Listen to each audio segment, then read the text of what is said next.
अक्सर जब मेरा लेक्चर ख़त्म होता है तो मुझसे बच्चियां उठ के मिलती हैं और उनका कहना यही होता है कि हमारे पेरेंट्स की तरफ से हम पर ये दबाव है कि हम इतने बजे सोएं, इतने बजे जागें, इतने बजे हमें खाना खाना है, वहाँ जाना है, वहाँ नहीं जाना है। अब इस किस्म की रोक टोक, लम्हा लम्हा की तनकीद, लम्हा लम्हा का उन्हें जलील करना, बेइज्जत करना, बच्चों की इज्जत नफ्स को मजरूह करना, ये वो चीज़ें हैं जो बच्चों को बिल्कुल ही डीवैल्यू कर देती हैं। वो अपनी ही नज़र में गिर जाते हैं। तो जब बच्चा अपनी ही नज़रों से गिर जाएगा तो वो कहाँ एक मयारी किरदार अदा कर पाएगा, वो कैसा इंसान बन के मुआशरे को मिलेगा। आज आप देख लें कि आज के इस पुरफितन दौर में हर तरफ किस किस्म के लोग हैं। यकीन माने दुख होता है लोगों की ज़हनी हालत को देखते हुए, लोगों की जज्बाती हालत को देखते हुए कि ये इनकी तामीर कहाँ हो रही है। मैं अक्सर ये चीज़ सोचती हूँ और कहती भी हूँ, जब भी मैं कहीं लेक्चर देने जाती हूँ तो मैं उनसे ये चीज़ ज़रूर डिस्कस करती हूँ कि आखिर पेरेंट्स कहाँ हैं, वो अपने बच्चों की क्या तरबियत कर रहे हैं।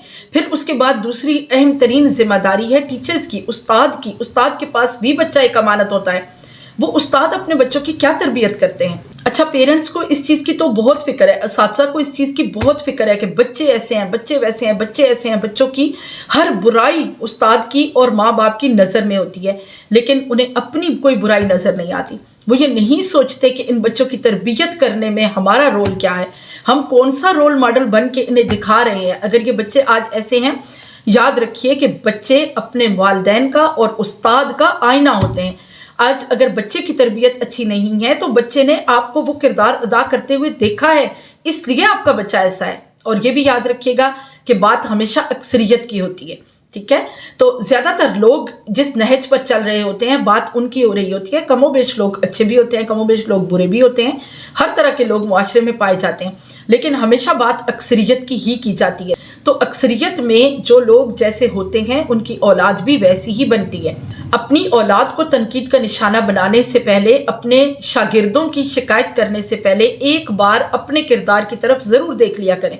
एक बार ज़रूर ये सोच लिया करें कि कहीं हमसे कोई कमी नहीं रह रही, कहीं हमसे कोई कोताही तो नहीं हो रही। उस पर नज़र डालते हुए आप अपने बच्चों की तरबियत के लिए बाकायदा एक प्लान तैयार करें, बाकायदा सोचें। क्योंकि हमारी तो जो मदरसे की किताबें, हमारे तो जो स्कूल्स और कॉलेज और यूनिवर्सिटी की बुक्स हैं, वो तो तरबियत के लिए इंतहाई नाकाफ़ी हैं, इंतहाई नाकाफ़ी। उसमें तो कोई तरबियत का अंसर है ही नहीं। वो सिलेबस तो बच्चों के किरदार को मुकम्मल तौर पर तबाह करने के लिए काफ़ी है।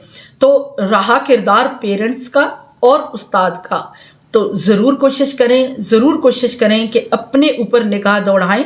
जहाँ पर भी कोई कमी आपको नज़र आती है, बिल्कुल गैर जानिबदार होकर अपनी गलतियों पर निगाह दौड़ाएं और फिर प्लानिंग करें कि आपको अपने बच्चों की तरबियत किस तरह से करनी है। अगर आपको वीडियो अच्छी लगी हो तो इसे लाइक एंड शेयर ज़रूर कर दें, ताकि ये पैगाम दूसरे लोगों तक भी पहुँच सके और हम आने वाली नस्लों की बेहतरीन तरबियत कर सकें। और अगर आप चैनल पर नए हैं तो चैनल को ज़रूर सब्सक्राइब कर दें, बेल आइकन को दबाना मत भूलिएगा, ताकि आपको आने वाली वीडियो का नोटिफिकेशन मिले। खुद भी वीडियोस देखिए और दूसरों को ज़रूर दिखाइए। हमारे साथ बने रहें ताकि हम आइंदा आने वाली नस्लों को संवारने में अहम किरदार अदा कर सकें। अच्छा, तो जनाब, मैंने आपको गाइड किया था कि आपने अपने पेरेंट्स के साथ किस तरह का रवैया रखना है, किस तरह का सलूक रखना है, आपने अपने पेरेंट्स को कहाँ पर रखना है, यानी घर के किस हिस्से में आप के पेरेंट्स ज़्यादा कंफर्ट रहेंगे, आपने उन्हें वहाँ पर रखना है।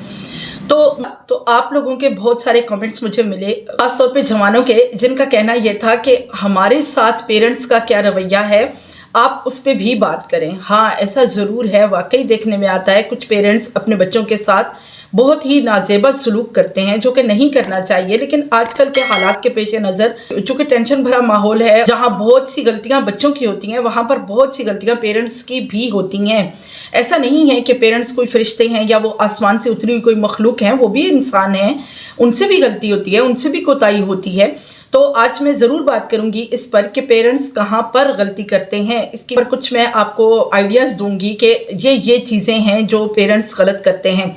एंड पर मैं एक बहुत ही अहम बात आपको बताऊंगी जिसका जानना आपके लिए बहुत ज़रूरी होगा। सबसे पहले हम बात करते हैं कि पेरेंट्स का रवैया कभी कभी अपने बच्चों के साथ इंतहाई नाजेबा हो जाता है। तो उसमें सबसे ज़्यादा और सबसे बड़ी जो बात देखने में आई है ना, وہ یہ ہے، میرے اپنے تجربے سے یہ چیز گزری ہوئی ہے کہ زیادہ تر پیرنٹس میں سے ابو جان جو ہوتے ہیں نا، امی جان اور ابو جان دونوں کا رویہ کبھی کبھی نازیبا ہو جاتا ہے اپنی اولاد کے ساتھ، لیکن اکثر دیکھنے میں یہ آتا ہے کہ ابو جان کا رویہ اپنے بچوں کے ساتھ بہت ہی سخت ہوتا ہے، بالخصوص بیٹوں کے ساتھ کبھی کبھی وہ بہت ہی زیادتی کر جاتے ہیں، اور اس زیادتی میں سب سے بڑا جو پوائنٹ ہے وہ آتا ہے مسلسل تنقید، ہر وقت اٹھتے بیٹھتے بچے پر تنقید کرنا، بچے کو برا بھلا کہنا، ہر وقت اسے یہ احساس دلانا کہ تم غلط ہو، تم نے جو بھی کام کیا ہے وہی غلط ہے، اس کی ہر ایک چیز میں، اس کے ہر ایک کام میں کیڑے نکالنا، اس کے سونے پر، اٹھنے پر، بیٹھنے پر اعتراض کرنا، اس کے سونے جاگنے کی ٹائمنگ پر اعتراض کرنا،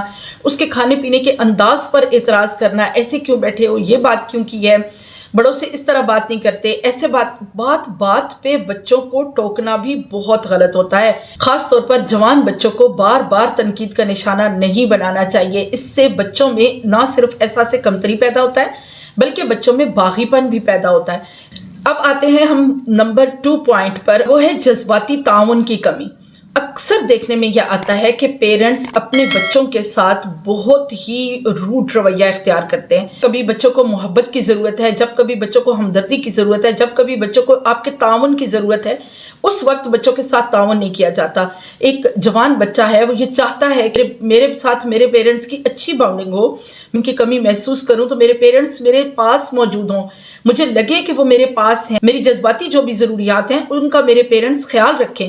تو اکثر دیکھنے میں یہ آتا ہے کہ پیرنٹس بہت اپنے آپ کو ماں باپ کی کرسی پر بٹھا لیتے ہیں نا جب، تو پھر وہ بچوں کی طرف اس طرح محبت سے مائل نہیں ہو پاتے۔ یہ چیز بچوں کے اندر بہت زیادہ کانفیڈنس میں کمی لاتی ہے، بچوں کے اندر خود اعتمادی کی کمی پیدا ہو جاتی ہے، اس لیے ضرورت ہے کہ بچوں کو جذباتی تعاون پیش کیا جائے، جب بھی بچوں کو ضرورت پیش آئے تو آپ ان کے پاس ہر دم موجود ہوں۔ نمبر 3 پوائنٹ بھی اسی کے ساتھ ریلیٹڈ ہے کہ انتہائی دبنگ کنٹرول۔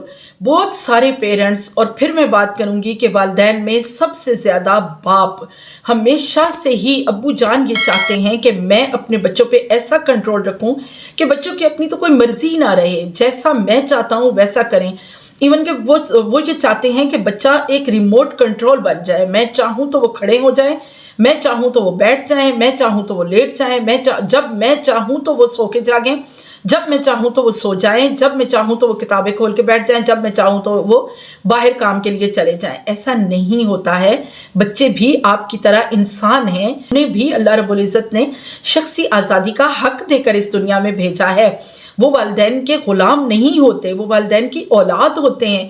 والدین کی طرف سے محبت، شفقت اور احسان کا رویہ اگر نہ ہو تو بچے کبھی بھی آپ کے تابع دار نہیں ہو سکتے، کبھی بھی آپ کی بات ماننے والے بچے نہیں بن سکتے۔ اگر آپ یہ چاہتے ہیں کہ آپ کی اولاد آپ کی تابع دار ہو، آپ کی فرما بردار ہو، تو اس کے لیے دبنگ رویہ نہیں چاہیے۔ آپ کو گھر میں انسپیکٹر نہیں بن کر رہنا ہے، آپ کو گھر میں کوئی افسر بن کے نہیں آنا ہے، بلکہ گھر میں ایک شفیق باپ کا رول ادا کرنا ہے، ایک شفیق ماں کا رول ادا کرنا ہے، بچوں کی جذباتیت کو دیکھنا ہے، اپنے بچوں کی خواہشات کو دیکھنا ہے، اپنے بچوں کی محبت کو دیکھنا ہے، ان سے شفقت بھرا رویہ رکھنا ہے، ان کی غلطیوں کو اگنور کرنا ہے، تب جا کے آپ کی اچھی باؤنڈنگ بن سکتی ہے، تب جا کے آپ کی اولاد آپ کی بات ماننے کے لیے اپنے آپ کو تیار کر سکتی ہے۔ پھر بھی ایسا نہیں ہوگا کہ آپ چاہیں کہ مکمل طور پر آپ اپنے بچوں پہ کنٹرول حاصل کر لیں، ایسا پھر بھی نہیں ہوگا، یہ بہت غلط رویہ ہے۔ آپ گھر میں اپنے آپ کو ایک دبنگ آفیسر کے روپ میں ظاہر کریں۔